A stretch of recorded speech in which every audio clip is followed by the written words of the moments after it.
YouTube channel परीक्षा सहपाठी में आप सभी का हार्दिक स्वागत है। Good evening to all of you. मैं रितु।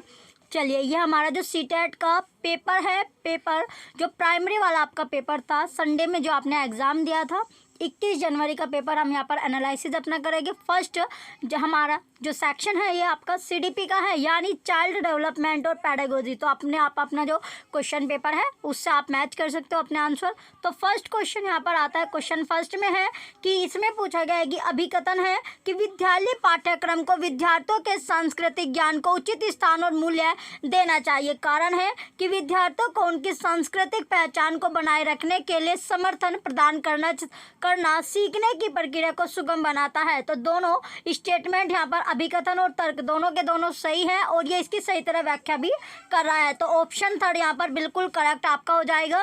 नेक्स्ट क्वेश्चन आता है, सेकंड क्वेश्चन है कि सीखने के सामाजिक संरचनावादी विचार इस बात की वकालत करते हैं कि, तो किस बात की वकालत कर रहे हैं कि शिक्षार्थी सक्रिय रूप से ज्ञान का निर्माण करते हैं। ऑप्शन फोर्थ राइट हो जाएगा।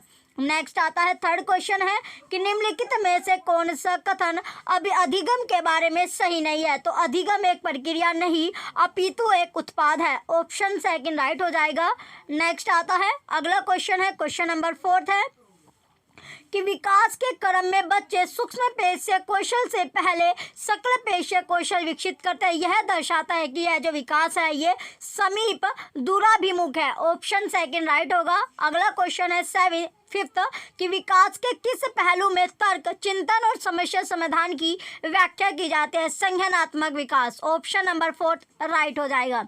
नेक्स्ट आता है, क्वेश्चन नंबर सिक्स है कि रस्सी कूदते समय पैर में रस्सी फंसने के कारण आउट होने के बाद अरु कहती है कि उसे रस्सी ने जानबूझकर आउट किया है। जीन पियाजे के संज्ञानात्मक विकास सिद्धांत की किस अवस्था में बच्चे इस तरह के तर्क देते हैं। पूर्व चलन व्यवस्था, यानी प्री ऑपरेशनल स्टेज होती है, पूर्व चलन जो अवस्था होती है। ऑप्शन सेकंड राइट होगा। नेक्स्ट अगला क्वेश्चन है, क्वेश्चन नंबर 7 कि समीपस्थ सिद्धांत कहता है कि शेषवावस्था में क्या होता है कि अंग हाथों और पैरों की तुलना में तेजी से बढ़ते रहते हैं। ऑप्शन थर्ड यहाँ पर राइट हो जाएगा। नेक्स्ट क्वेश्चन आता है, क्वेश्चन नंबर 8 अभिकथन और तर्क आपका दिया गया। अभिकथन है कि शिक्षार्थी जो पहले से जानते हैं उसके आधार पर अपने ज्ञान का निर्माण करते हैं। कारण है कि पैटर्न ढूंढना और पिछले ज्ञान के साथ जुड़ाव बनाने से शिक्षार्थी को जानकारी को सार्थक रूप में संसाधित करने में मदद मिलती है। दोनों स्टेटमेंट सही है और कारण है जो अभिकथन की सही तरह व्याख्या भी कर रहा है। तो राइट आंसर यहाँ पर ऑप्शन थर्ड हो जाएगा कि ए और आर दोनों सही है और ए जो है वो आर की सही तरह, यानी आर जो है वो ए की सही तरह व्याख्या भी कर रहा है, एक्सप्लेनेशन दे रहा है। ऑप्शन थर्ड करेक्ट हो जाएगा।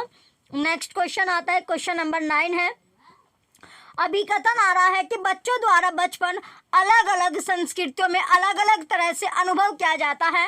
कारण है कि बच्चे का विकास सार्वभौमिक है। तो यहाँ पर ए सही, आपके ए स्टेटमेंट सही है लेकिन आर गलत है। तो ऑप्शन फर्स्ट राइट हो जाएगा। ए सही है लेकिन आर गलत है। ऑप्शन फर्स्ट राइट है। नेक्स्ट क्वेश्चन है, क्वेश्चन नंबर 10।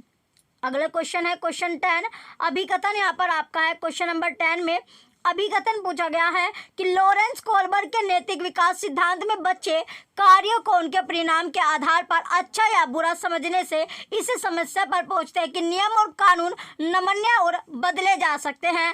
कारण है कि लॉरेंस कोलबर्ग का तर्क है कि नैतिक विकास क्रमिक रूप से चरणों में होता है।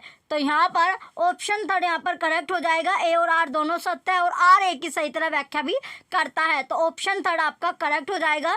अगला क्वेश्चन आता है, क्वेश्चन नंबर 11 है। क्वेश्चन 11 में पूछा गया है कि निम्नलिखित में से कौन सा कथन समावेशी शिक्षा के बारे में सही नहीं है। कौन सी स्टेटमेंट है जो गलत दी गई है। तो निश्चित पाठ्यचर्या और मानक मूल्यांकन के आसपास ही एक समावेशी कक्षा का केंद्र होता है। ऑप्शन सेकंड राइट होगा। नेक्स्ट आता है, क्वेश्चन नंबर 12 कि लेव वाइगोत्स्की प्रस्तावित करते हैं कि डैश बच्चों में स्व नियमन के लिए महत्वपूर्ण है। निजी वाक महत्वपूर्ण होगा, यानी इनर स्पीच, जो आपका ऑप्शन फोर्थ राइट है। नेक्स्ट क्वेश्चन आता है, क्वेश्चन नंबर 13 जीन पियाजे के संज्ञानात्मक विकास के, जीन पियाजे के जो संज्ञानात्मक, क्वेश्चन नंबर 13 में पूछा गया है कि जीन प्याज के संगठनात्मक विकास के सिद्धांत के अनुसार निम्नलिखित में से कौन सी क्षमता मूर्त संक्रियात्मक सोच को पूर्व संक्रियात्मक सोच से अलग करते हैं? तो वो हो जाएगी डिसेंट्रिंगर यानी विकेंद्रीकरण। ऑप्शन फोर्थ विकेंद्रण जो है राइट आंसर हो जाएगा। ऑप्शन फोर्थ यहाँ पर करेक्ट है। नेक्स्ट क्वेश्चन है 14 कि निम्न में से किस प्रकार के प्रश्न एक छात्र की जानकारी का गंभीर रूप से मूल्यांकन करने की योग्यता का आकलन करने में मदद करते हैं? तो वो है कि वे प्रश्न जो छात्र की व्यक्तिगत राय पूछते हैं यानी जो पर्सनल ओपिनियन आपका। तो ऑप्शन फोर्थ यहाँ पर करेक्ट हो जाएगा। नेक्स्ट आता है क्वेश्चन नंबर 15 है कि निम्नलिखित में से कौन सा कथन संज्ञान और भावनाओं के बीच के संबंध को उपयुक्त रूप से परिभाषित करता है? तो वो है कि भावनाएं और संज्ञान आपस में एक दूसरे पर पारस्परिक रूप से निर्भर करते हैं, डिपेंडेबल आपका होता है। ऑप्शन फोर्थ यहाँ पर करेक्ट हो जाएगा। नेक्स्ट क्वेश्चन है क्वेश्चन नंबर 16 कि प्राथमिक कक्षाओं में भाषा का विकास किस प्रकार संसाधित होता है? तो किस प्रकार संसाधित है कि जब शिक्षक अमूर्त अवधारणाओं को संदर्भित करने के लिए ठोस उदाहरणों का उपयोग करते हैं। ऑप्शन थर्ड करेक्ट होगा। नेक्स्ट आता है क्वेश्चन नंबर 17 है कि अभिप्रेरणा के आरोपण सिद्धांत के अनुसार निम्नलिखित में से किससे लगातार कोशिक और बेहतर प्रदर्शन की संभावना है? तो असफलता और सफलता दोनों के लिए आंतरिक आरोपण। ऑप्शन फर्स्ट राइट होगा। नेक्स्ट आता है क्वेश्चन नंबर 18 है कि वंचित वर्गों से संबंधित विद्यार्थियों के समावेशन के लिए तो विविध परंपराओं के प्रति जागरूक और संवेदनशीलता को बढ़ावा देना चाहिए। ऑप्शन थर्ड यहाँ पर राइट हो जाएगा।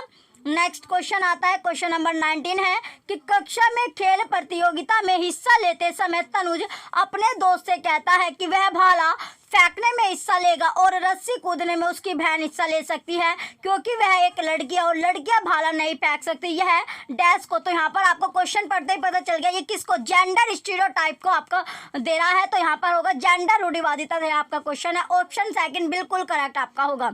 नेक्स्ट क्वेश्चन है 20 कि निम्नलिखित में से पठन वैकल्य की एक विशिष्ट विशेषता कौन सी है जो आपका डिस्लेक्सिया से संबंधित क्या है? तो यह ध्वन्यात्मक प्रसंस्करण में कठिनाई यानी फोनोलॉजिकल प्रोसेसिंग में आपका होगा। तो ऑप्शन फोर्थ यहाँ पर आपका राइट हो जाएगा।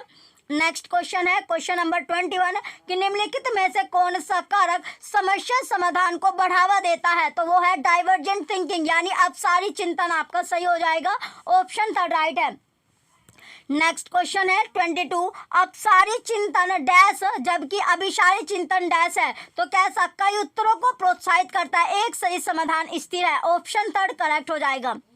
नेक्स्ट 23 क्वेश्चन आता है कि निम्नलिखित में से किसे रचनात्मक मूल्यांकन नहीं माना जाएगा? तो किसको नहीं माना जाता कि एक मूल्यांकन कार्य जो मानदंड के एक मानक पैमाने के अनुसार छात्रों की तुलना करने में सहायक होता है। ऑप्शन फर्स्ट यहाँ पर राइट हो जाएगा। नेक्स्ट क्वेश्चन है 24 कि निम्नलिखित में से उपयोगी प्रतिपुष्टि की एक विशेषता कौन सी है? तो यह व्यापक और सामान्य होती है। ऑप्शन फोर्थ यहाँ पर करेक्ट हो जाएगा। नेक्स्ट क्वेश्चन आता है 25 क्वेश्चन नंबर 25 है कि हार्वर्ड गार्डनर के बहुबुद्धि के सिद्धांत के अनुसार निम्नलिखित में से कौन सा सेट बुद्धि और उसके संबंधित विशेषताओं के सही मेल का प्रतिनिधित्व करता है? तो कौन प्रतिनिधित्व करता है? संगीत में प्रदर्शन या रचना करने के कौशल। ऑप्शन फर्स्ट करेक्ट आंसर होगा। नेक्स्ट क्वेश्चन आता है क्वेश्चन नंबर 26 है कि निम्नलिखित में से कौन आंतरिक अभिप्रेरणा का सही वर्णन करता है? अभिप्रेरणा जो कार्य के व्यक्तिगत आनंद से आती है। ऑप्शन फोर्थ करेक्ट हो जाएगा। नेक्स्ट क्वेश्चन आता है 27 कि निम्नलिखित में से कौन सा प्रगतिशील शिक्षा का एक प्रमुख सिद्धांत है कि सीखना प्रामाणिक कार्यों पर आधारित होना चाहिए। ऑप्शन फर्स्ट राइट होगा। नेक्स्ट क्वेश्चन है 28 कि बाधिता एक डैश स्थिति है जबकि अक्षमता एक डैश स्थिति है तो ये कैसे होता है? सामाजिक और मनोवैज्ञानिक। ऑप्शन सेकंड करेक्ट हो जाएगा। अब आता है नेक्स्ट क्वेश्चन 29 कि निम्न में से कौन सा आलंबन के उदाहरण है? आलंबन यानी जो पाड़ होता है इसका फोल्डिंग आपका होता है। तो पाड़ का उदाहरण है, एग्जाम्पल है कि पहला है कि बोलकर सोचो, बिल्कुल सही है। दूसरा संकेत और इशारे होता है। तीसरा है प्रश्न। चौथा है आधा हल किया हुआ उदाहरण, ये भी सही है। पांचवा रटकर दोहराओ, ये गलत आपका है। तो ABCD इसमें करेक्ट होगा। ऑप्शन फर्स्ट यहाँ पर राइट हो जाएगा। लास्ट क्वेश्चन है CDP का 30 क्वेश्चन कि कोहलबर्ग के नैतिक विकास सिद्धांत के अनुसार किस स्तर पर बच्चे आत्म केंद्रित होते हैं और किसी कार्य को करने में अपना ही लाभ देखते हैं? तो वो है पहले स्तर के दूसरे चरण में, यानी ऑप्शन फोर्थ, यहाँ पर फोर्थ जो है वो राइट आंसर हो जाएगा। चलिए, अपने जो सेट आपका है उससे मैच आप कर सकते हो कितने क्वेश्चन आपके करेक्ट पाए हैं। चलिए, थैंक यू।